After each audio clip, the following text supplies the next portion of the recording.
మీ కామెంట్లు నా సమాధాన కార్యక్రమానికి అన్నదాతలకు ఆత్మీయ స్వాగతం. ముందుగా నాగార్జున బన్నీ పిట్టు గారు, అన్న వేరే వాళ్ళ ఒపీనియన్ మాకు అవసరం లేదు, మీరు చెప్పండి. మా తోటలు డిసెంబర్ 15 నుండి స్టార్ట్ అవుతాయి. రేట్ ఉంటుందా లేదా చెప్పండి. అలాగే నార్త్ సైడ్ స్టాక్ ప్రభావం ఎన్ని రోజులు ఉంటుంది?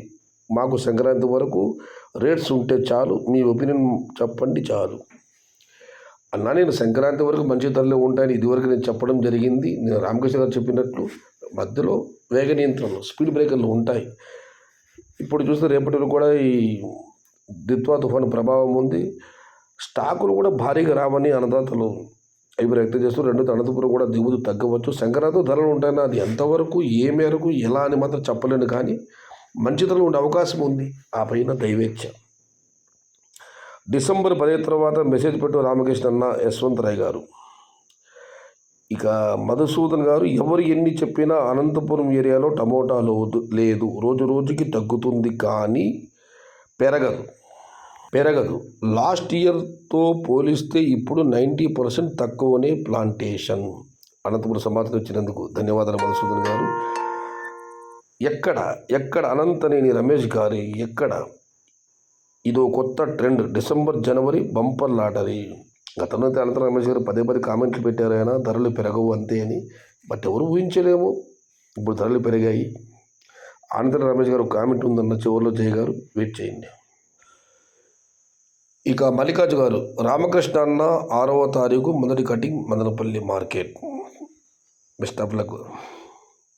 ఇక రామకృష్ణ గారు మరొక కామెంట్ పెట్టారు, ఇవాళ కూడా రామకృష్ణమేమే. అదేవిధంగా ఉత్తరాది రాష్ట్రాల వైపుకు ఆలోచన ఉండాలి. అక్కడ ఏమైనా పంట వస్తుందో రాదా అది కూడా చూసుకోవాలి. నేను అన్ని నిజాలు చెప్పినప్పుడు నా మీద కోపం రావచ్చు, మీకు తప్పు లేదు. ఉత్తరాది రాష్ట్రాల నుంచి ప్రస్తుతం మనకు టమోటాలు వచ్చే అవకాశం లేవన్నా ఒకటి మాత్రం వాస్తవం, ధరలు అయితే ఇక్కడ భారీగా అందరూ ఆశిస్తున్నట్లుగా భారీ ధరలు నమోదైతే అటు నుంచి కాయలు వచ్చే అవకాశం అయితే ఉంది. దాన్ని మీరు ఎవరు మనం దాన్ని కాదనకూడదు.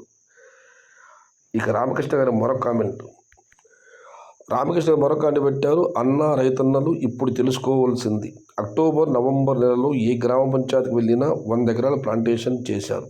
ఇవన్నీ ఆలోచనలు ఉండాలి కదా అన్న. ఇప్పుడు ఏమన్నా జూన్ జూలై నెలలో ఎందుకు ఇవన్నీ చెబుతున్నా అంటే, ఎవరైనా నాటుకుని నష్టపోకూడదని చెబుతున్నాను. జూన్ జూలైలో కాయలు వచ్చేట్లు పంటలు పెట్టే కానీ ఇబ్బంది లేదు, కానీ నవంబర్ అక్టోబర్లో కూడా 100 ఎకరాల ప్లాంటేషన్ చేశారు, ఇలా చేయవచ్చా అని ఆయన అడుగుతున్నారు. ఈ కామెంట్ కొనసాగిపోతుంది. నవంబర్లో మొక్కలు నాటి అందరూ అత్యాశ కదన్నా. ఎక్కడన్నా రేట్లు పెరిగినాయంటే మొక్కలు నాటకూడదు, డౌన్ అయినప్పుడు నాటాలి. కానీ మన రైతులు అలా కాదు, ఇప్పుడు రేటు పెరిగితే అప్పుడు నాటుతారు. ఇప్పుడు టైం ఏముండదు, రేట్లు రావాలంటే కొద్దిగా వర్ష ప్రభావం ఉండాలి. జనవరి పైన ఏ వర్షాలు పడతాయి చలికి, ఇదేమన్నా జూన్ జూలైలో వర్షాలు పడతాయి అని అనుకోవడానికి. నేను ఎవరికైనా ఒకటే చెప్తున్నా, తుఫానుల ప్రభావం నుండి వర్షాలు ఎక్కువ ఉంటేనే టమోటా రేట్లు పెరుగుతాయి, లేకపోతే పెరగవు. ఎక్స్పోర్ట్ ఉండాలి, ఎక్స్పోర్ట్ లేకపోతే ఏ రాష్ట్రంలో అయినా కాయలు అమ్మవు. ఎక్స్పోర్ట్ ఉండాలి, ఇది గమనించి మనం నాటాలి. నాకు తెలిసిన సమాచారం నేను చెప్పా, ఇక మీ ఇష్టం, మీ వ్యక్తిగత ఇష్టం. మీరు ఎవరైనా నాటుకోవాలనుకుంటే నాటుకోండి, అది మీ ఇష్టం. ఇంకా ఈరోజు కూడా రామకృష్ణ మేము ఇంకా ఉన్నాయని కామెంట్లు. ముఖ్యంగా రైతులు డిసెంబర్ నెలలో కటింగ్ పడతా ఉండేవాళ్ళు ఎవ్వరూ భయపడద్దు, అన్ని మార్కెట్లకు సరుకు తగ్గిపోతుంది, ఖచ్చితంగా సరుకు తగ్గుతుంది. డిసెంబర్ నెల కటింగ్ ఉండే వాళ్ళందరికీ పండగే, ముందుగానే సంక్రాంతి పండుగ.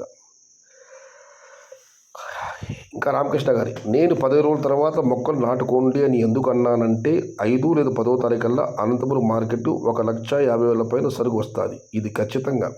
అదేవిధంగా అన్ని మార్కెట్లు సరుకు పెరుగుతుంది. ఈ విషయంలో నన్ను మీరు తిట్టుకోవచ్చు, నేను నిజం చెప్తా. జనవరి 15 సరుకు ఖచ్చితంగా పెరుగుతుంది. డిసెంబర్ నెలంతా సరుకు తగ్గుతాయి. రేట్ల గురించి భయపడాల్సిన పని లేదు. ఇంకో 15 రోజుల్లో మొక్కలు నాటుకుంటే మంచి రేట్లలో కట్టింగ్ పడతాయి. సంక్రాంతి పండగ తర్వాత ఎవరు రైతులు ఎక్కువ ఆశలు పెట్టుకోకండి, సరుకు భారీగా వస్తుంది, రైతులు గమనించండి ఇవన్నీ. చివరగా చాలా కాలం తర్వాత అనంత రమేష్ గారు రిప్లై ఇచ్చారు, ఇంకో 15 రోజుల తర్వాత నాటితే రేటు అస్సలు ఉండదు, ఎందుకంటే అప్పుడు ఆంధ్ర, తెలంగాణ మరియు అన్ని చోట్ల లోకల్ సరుకు వస్తుంది. మన దగ్గర సరుకు లేకున్నా డిమాండ్ ఉండదు. మొత్తం మీద అయితే డబ్బు ఇప్పుడు సీజన్ కాబట్టి మితంగా నాటుకోవడం మంచిది. నేను ఇచ్చే నాటాలనుకుంటే సీజన్ కాదు కాబట్టి. బట్ టమాటాలు ఎప్పుడైతే ఎవరు చెప్పలేము. టమాటా పంట అదృష్టం కాదా, టమాటా నాటు లాంటిది, తర్వాత దైవాధీనం. ఇది ఈరోజు మీ కామెంట్లో నా సమాధానం కార్యక్రమం. కారణం చేతి లైక్ చేయండి, షేర్ చేయండి. ప్లీజ్ సబ్స్క్రైబ్ మై ఛానల్ భవదేయుడు సైకిల్ షహదార్. జై ఎన్టీఆర్, జై తెలుగు తల్లి. తెలుగే ప్రాణం, ప్రాణమే తెలుగు. సర్వే జనా సుఖినో భవంతు. ధర్మో రక్షతి రక్షిత. అన్నదాత సుఖీ భవ.